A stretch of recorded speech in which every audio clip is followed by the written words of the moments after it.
Hello children, welcome to the channel H2O the A to Z of chemistry. मैं हूं doctor ऋतु जौहर, आपकी educator from the channel, और हम पढ़ रहे हैं the qualitative analysis of a salt, जिसमें अभी तक इस प्लेलिस्ट में आप क्या कुछ पढ़ चुके हैं। आप ये सीख चुके हैं कि जब भी हमको एक सॉल्ट का एनालिसिस करना है, हमें उसमें एक केटायन ढूंढना है, एक एनायन ढूंढना है।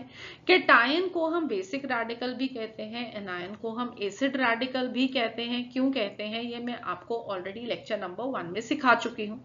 वहां पे हमने ये भी सीखा कि हमको इस पूरे टेस्ट को 3 पार्ट्स में डिवाइड करना है। पहले हम प्रिलिमिनरी टेस्ट करते हैं, फिर हम वेट टेस्ट करते हैं, wet test for the acid radicals and wet test for the basic radicals. तो हम अपने प्रिलिमिनरी टेस्ट को देख चुके हैं, जहां पे हमने कलर ऑफ द सॉल्ट से क्या इन्फ्लुएंस ले सकते हैं वो सीखा। ड्राई हीट टेस्ट हमने सीखा, हमने बोरेक स्पीड टेस्ट सीखा, हमने फ्लेम टेस्ट सीखा अपने प्रीवियस लेक्चर्स में। सो आई होप आप सब लोगों ने वो लेक्चर्स देखे हैं। लास्ट लेक्चर में हम अब अगर वेट टेस्ट करना है तो ऑब्वियसली हमने अपना सॉल्ट लेना है और उसको पानी में डिसॉल्व करना है। तो वो सॉल्ट ही हमको दिया जाएगा जो कि वाटर में सॉल्युबल होगा। तो पिछले लेक्चर में आपने ये सीखा कि कौन से ऐसे सॉल्ट्स होंगे जो कि वाटर में सॉल्युबल होते हैं, कौन से नहीं होते हैं, उनको याद करने का मैंने आपको तरीका भी बताया। तो अब हम फर्दर मूव करते हैं। हम अपने शुरू करते हैं wet test for the acid radicals. हम कैसे ढूंढेंगे कि सॉल्ट का जो एसिड रेडिकल है वो कौन सा है या उसका एनायन कौन सा है। ठीक है, तो उसके लिए जैसे कि आप यहाँ पे पिक्चर्स में भी देख सकते हो, we are going to see what are the changes that are coming. कोई प्रेसिपिटेट बन रहा है, कोई गैस इवॉल्व हो रही है, और उसके हेल्प से हम अपने एनायंस को फाइंड आउट करने वाले हैं। तो चलिए शुरू करते हैं आज की डिस्कशन। तो सबसे पहले जब आपको वेट टेस्ट करने हैं तो मैं दोबारा से आपको बता रही हूं कि हमारे सीबीएसई लैब मैनुअल में जो आपको एनायंस गिवन है जिनका आपको सॉल्ट एनालिसिस में फाइंड आउट करना होगा, वो लिस्ट यहाँ पे है। We have the CO3 2- carbonate ion, S2- sulfide ion, SO3 2- sulfite ion, SO4 2- sulfate ion, NO2- nitrite ion, NO3- nitrate ion, Cl- chloride ion, Br- bromide ion, I- iodide ion, PO4 3- phosphate ion, C2O4 2- oxalate ion, CH3COO- acetate ion। तो ये वो anions हैं जो कि आपके syllabus में है for salt analysis in the laboratory. ठीक है, अब हम इन सारे एसिड रेडिकल्स को 2 क्लासेस में डिवाइड करेंगे। एक्चुअली में आप जब बेसिक रेडिकल्स पढ़ोगे ना तो आपको ये जो क्लासेस में डिवीजन है ना वो बहुत क्लियर मिलेगी। क्लास 1 क्लास 2 यहाँ पे हमने अपनी कन्वीनियंस के लिए इन एसिड रेडिकल्स के टेस्ट को डाला है। हम इसी वे में अपने टेस्ट को करेंगे, बट ये बहुत ही क्लियर कट क्लासिफिकेशन नहीं है, बट डेफिनेटली हमको सॉल्ट एनालिसिस में हेल्प करती है। तो इनको हमने ये 2 क्लासेस में डाला है। वो 2 क्लासेस क्या है? पहली क्लास है कि we have the anions which are identified by the volatile products obtained on treatment of the radical with acid।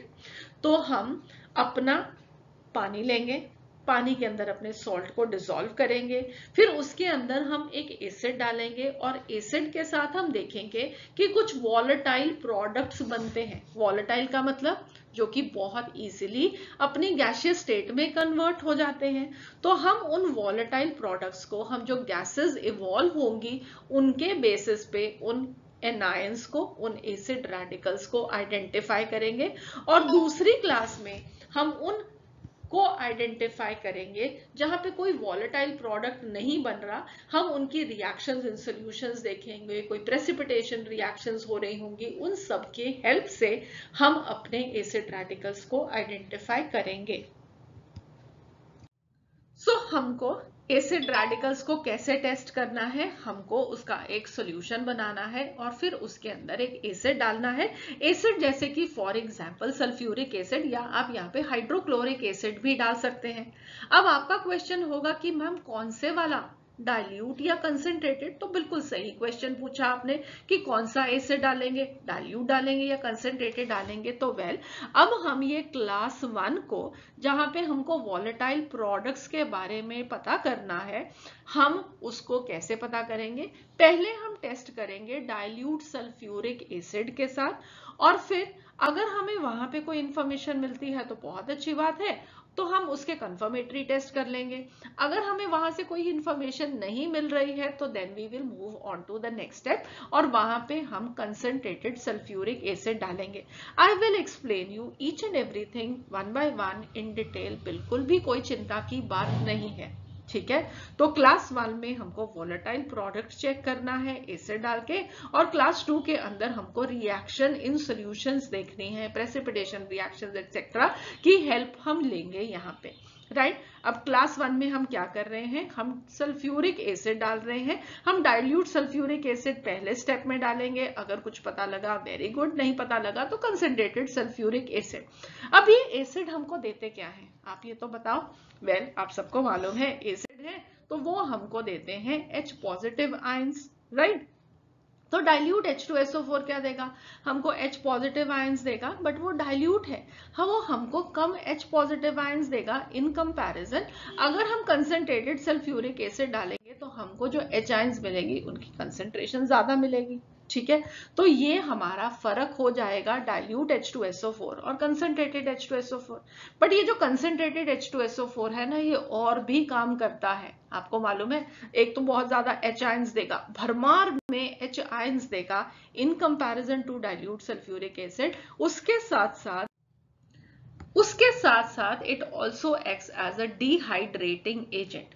तो कंसंट्रेटेड H2SO4 हमको H आयंस देगा, वो as a dehydrating agent act करेगा, और उसके साथ एक और भी बहुत इंपॉर्टेंट काम करता है, वेल, वो एक ऑक्सीडाइजिंग एजेंट भी है, ठीक है। तो concentrated H2SO4 will give us H ions, dehydrating agent, oxidising agent की तरह काम करेगा, जबकि डाइल्यूट H2SO4 भी giving us only H ions, ठीक है।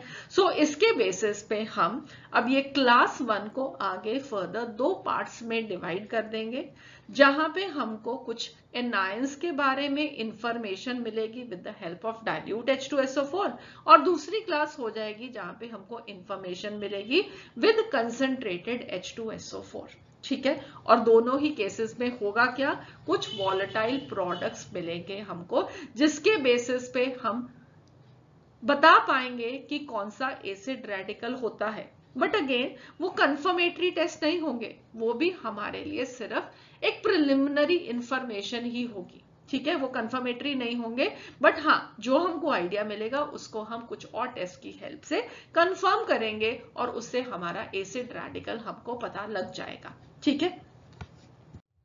तो हम अपने एसिड रेडिकल को डाइल्यूट H2SO4 के साथ ट्रीट कर रहे हैं या कंसंट्रेटेड के साथ ट्रीट कर रहे हैं, उसके बेसिस पे हम क्लास 1 को 2 क्लासेस में डिवाइड करेंगे, 1A एंड 1B। 1A में gases are evolved when radicals of this subgroup they are treated with dilute HCl and dilute H2SO4, ठीक है।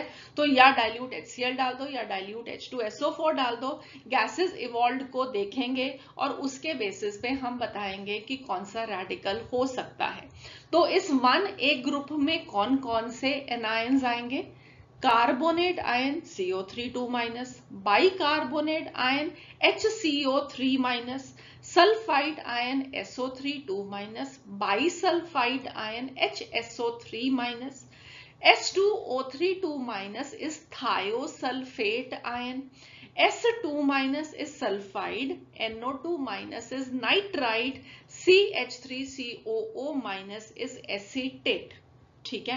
अब आप पूछोगे कि ये वाली जो लिस्ट मैंने यहाँ पे लगा के रखी हुई है, इसमें बाइकार्बोनेट, बाइसल्फाइड, थायोसल्फेट ये आयंस नहीं है, तो हमने इस लिस्ट में यहाँ पे इनको क्यों डाला? तो उसका आंसर है कि जब आप अपनी क्लास 11, क्लास 12 की इनऑर्गेनिक केमिस्ट्री पढ़ते हो तो उनमें ये आयंस तो आते हैं, तो हमें इनके बारे में नॉलेज होना जरूरी है, क्योंकि आपकी इनऑर्गेनिक केमिस्ट्री की तैयारी तो हम कर रहे हैं, जेई मेंस और एडवांस की तैयारी कर रहे हैं, तो let us put those radicals जो कि इंपॉर्टेंट है। तो अगर प्रैक्टिकल केमिस्ट्री के लिए करना है तो ये हमारे लिए ये आयंस हैं, बट अगर हम जेई की तैयारी कर रहे हैं तो हमारे लिए बाकी के एक्स्ट्रा आयंस भी इंपॉर्टेंट है, इसलिए मैंने उनको भी यहाँ पे ऐड ऑन किया है। ठीक है, तो जितनी भी इंफॉर्मेशन इनके अकॉर्डिंगली रिक्वायर्ड है मैं आपको वो भी दूंगी आपकी जेई मेंस और एडवांस की तैयारी के लिए। ठीक है, सबको समझ में आ गया। तो 1A में कौन कौन से आयंस हैं एक बारी सब लोग अपने हाथ से लिखो। We have the carbonate ion and the bicarbonate ion. ठीक है, sorry, we have the sulphide ion and we have the bisulphide ion. ठीक है, सल्फाइड आयन है, साथ में हमारे पास थायोसल्फेट आयन भी है। 6 ये हो गए। उसके बाद हमारे पास रह गया एक नाइट्राइट और एक एसीटेट। तो ये 8 रेडिकल्स हैं जिनको आप ट्रीट करके देखने वाले हो विद डाइल्यूट सल्फ्यूरिक एसिड। सब लोग एक बारी आंखें बंद करके दोबारा से बोलेंगे मेरे साथ कि कौन कौन से आयन है। इसके लिए निमोनिक भी ढूंढ सकते हो, उसको याद भी कर सकते हो, बट कितने निमोनिक्स याद करोगे, राइट? तो इसलिए बेटर है कि हम इनको याद करते हैं। Just close your eyes once again and speak with me. Carbonate, bicarbonate, sulphide, bisulphide, sulphide, thiosulphate, acetate and nitrite. तो ये वाले आयंस हैं जिन्हें हमने डाइल्यूट H2SO4 के साथ टेस्ट करना है। ठीक है, इसको क्लियर करते हैं और आगे देखते हैं 1B में कौन कौन से रेडिकल्स हैं। और 1B में हम क्या करेंगे, हम उसको कंसंट्रेटेड सल्फ्यूरिक एसिड के साथ ट्रीट करेंगे। सो 1B के अंदर कौन कौन से एनायंस आएंगे? वेल 1B के अंदर एनायंस आएंगे पहले तो 1A के। मतलब अगर हमारे पास कोई एक एनायन है जो कि डाइल्यूट H2SO4 के साथ एक गैस इवॉल्व कर रहा है, तो क्या वो कंसंट्रेटेड H2SO4 के साथ नहीं करेगा? बिल्कुल करेगा। तो क्लास 1B में जो आप गैसेस इवॉल्व देखोगे वो 1A के एनायंस की भी देख सकते हो। पर अगर आपका डाइल्यूट H2SO4 के साथ कोई भी गैस इवॉल्व नहीं होती तो हम कह सकते हैं कि ये एनायंस एब्सेंट होंगे। तो कौन कौन से आयंस हो सकते हैं? वेल वो हो सकता है chloride, bromide, iodide, nitrate, borate और ऑक्सलेट। ठीक है, समझ में आ गया सबको? तो 1B के अंदर एक्सक्लूसिव वाले कौन से हैं, स्पेशल वाले कौन से हैं? Chloride, bromide, iodide. Nitrite 1A में था तो नाइट्रेट 1B में है। बोरेट आयन है और ऑक्सलेट आयन है। ठीक है, तो एक्स्ट्रा कौन से 6 याद करने आपको? Chloride, bromide, iodide, nitrate, borate और ऑक्सलेट। तो आई होप आप सब लोगों को ये 1AB के दोनों एनायंस की लिस्ट याद हो गई है।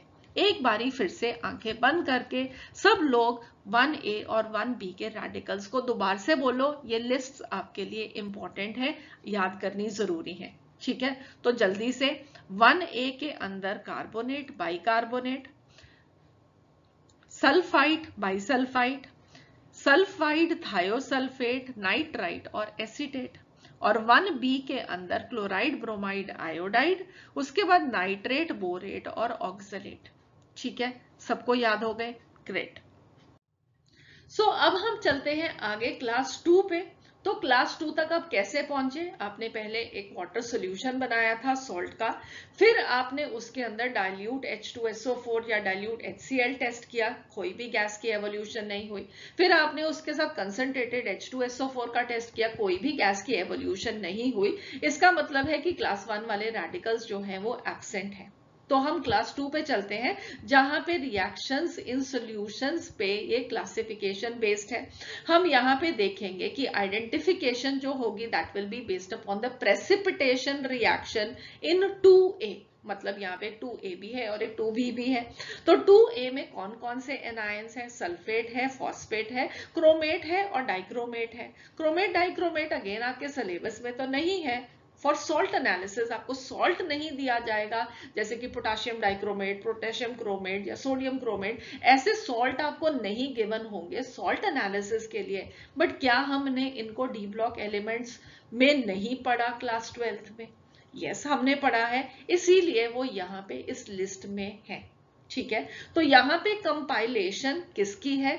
यहाँ पे कंपाइलेशन है जो सॉल्ट एनालिसिस आप एक्चुअली पे प्रैक्टिकल केमिस्ट्री में करते हैं, प्लस वो भी चीजें जो कि आप inorganic chemistry of class 11th and 12th में पढ़ रहे हैं। ठीक है, तो चलो 2A में क्या क्या है? सल्फेट है, फॉस्फेट है, सिर्फ सॉल्ट एनालिसिस के व्यू पॉइंट से, बट अदरवाइज क्रोमेट और डाइक्रोमेट भी है। उससे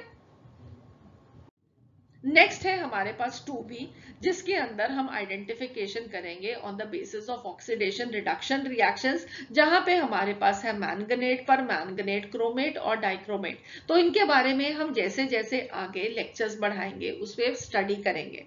अभी हमारे लिए क्या इंपॉर्टेंट है? वेल, हमारे लिए इंपॉर्टेंट है सबसे पहला अगला स्टेप, दैट इज 1A। ठीक है, तो हम जब अगले लेक्चर में मिलेंगे तो हम इस 1A ग्रुप के एनायंस के सारे टेस्ट्स के बारे में स्टडी करेंगे, इनको अंडरस्टैंड करेंगे। तो see you again for the next lecture, जहां पे हम प्रॉपर वे में अब बहुत सारे टेस्ट देखने वाले हैं, बहुत सारी इंफॉर्मेशन को लर्न करने वाले हैं। तो see you again, bye bye, have a nice day.